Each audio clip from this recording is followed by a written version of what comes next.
Hey there, my Battlefield friends. I hope you enjoyed my little Happy New Year montage that I posted yesterday. I had a little fun with that.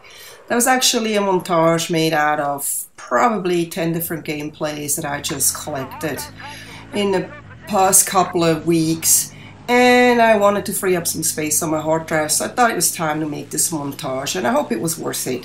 As you can probably hear, I'm sick again. Yes, I got another cold. I can't believe it. I just was sick in October when I was in Europe. I was actually really sick there. And I think I never really 100% got over it. And now I got another cold. And I'm still not over it. It's been like 10 days almost now. And I'm still just don't feel 100%. But, you know, I always feel like gaming, obviously. That has to always be. So the reason I post this is because I had really good games. I had probably like 5 really good games yesterday until something happened. I will talk about this a little later in this clip.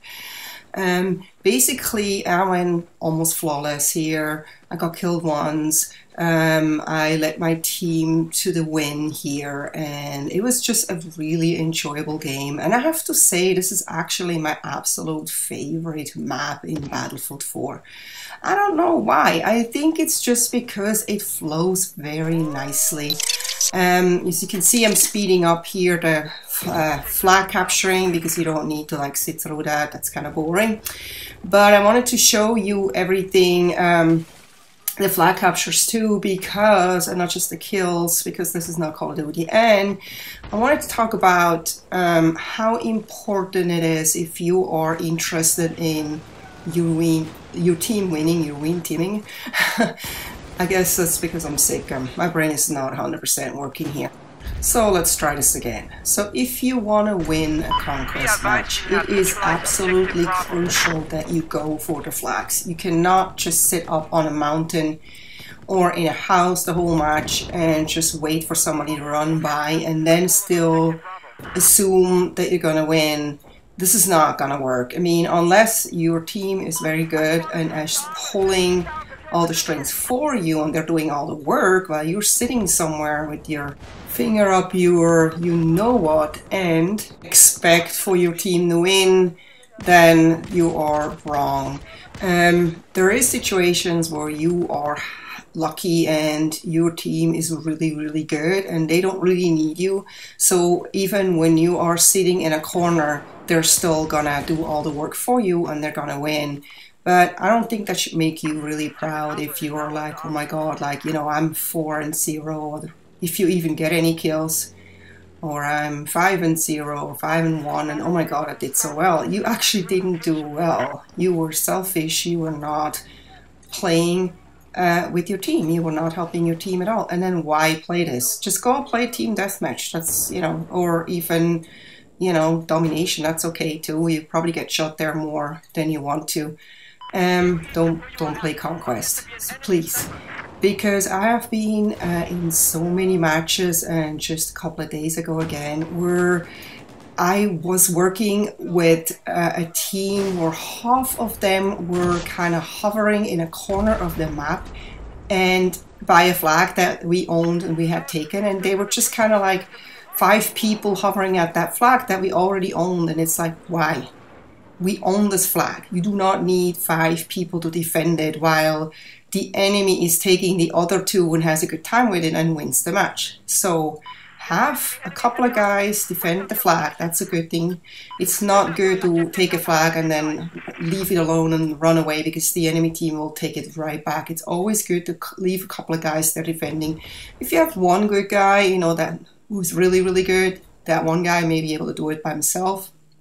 But it's always good to have 2 and leave them and defend the flag, and everyone else should go to the other flags.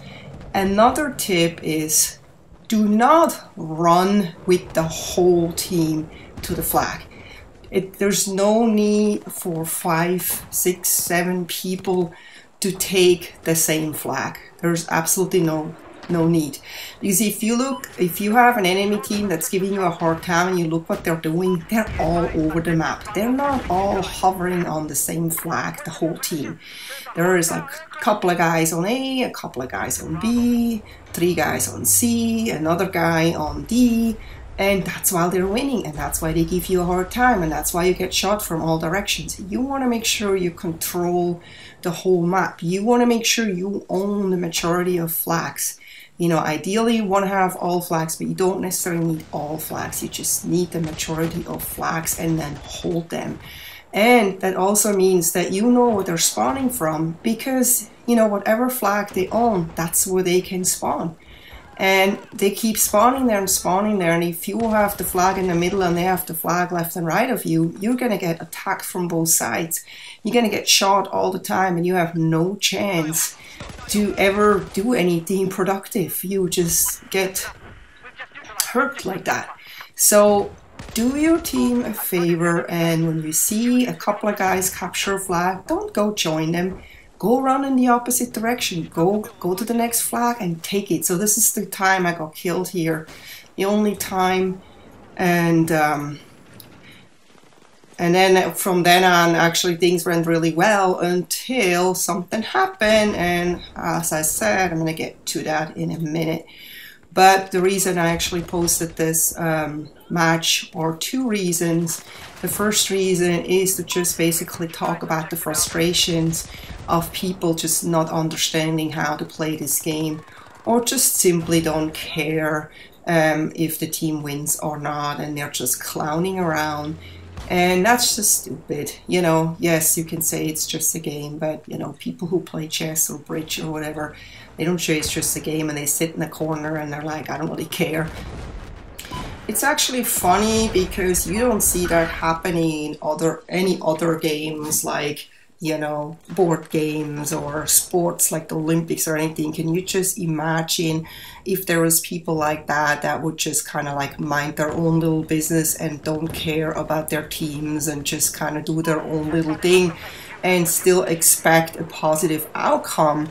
That doesn't happen. It just doesn't happen. And that's why I can't stand when people just basically say, oh, you know, it's just a game. Don't take it so serious. It's just a game. It's like, yes, it is a game. But after all, this game has been made for people who like to be competitive. If you do not want to play competitive games, then don't play multiplayer. Just go play single player and do your own little thing. I don't know if you can see it, but I had a serious lag. I basically all of a sudden wasn't able to move properly anymore. It felt like making 1 step forward and 2 steps back. And I first thought it was my internet connection or the server ping, and everything looked just fine. So I was like, I have to go on the internet and research. So after this match, I did some research. I went into the battle log to find out if there's something wrong with the EA servers. I couldn't get into the battle log at all. It said my login doesn't work, I have to try later. I tried on the internet to go into Origin, it was down too. Everything was down. So I was like, oh my god, EA got hacked.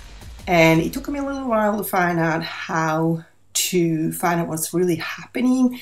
So I found out that EA has an EA support Twitter site that I didn't know of before. I follow EA, but I never followed EA support. And as you can see here, it says we're working to resolve connectivity login issues affecting various platforms games. Thank you for your patience. Updates when available. I'm like, okay, thank you. Now I know it's not me. It's not my console. And here you can see this is the actual Twitter side of EA support, and this is actually where you can directly ask questions and you get actually an answer. That's really good to know.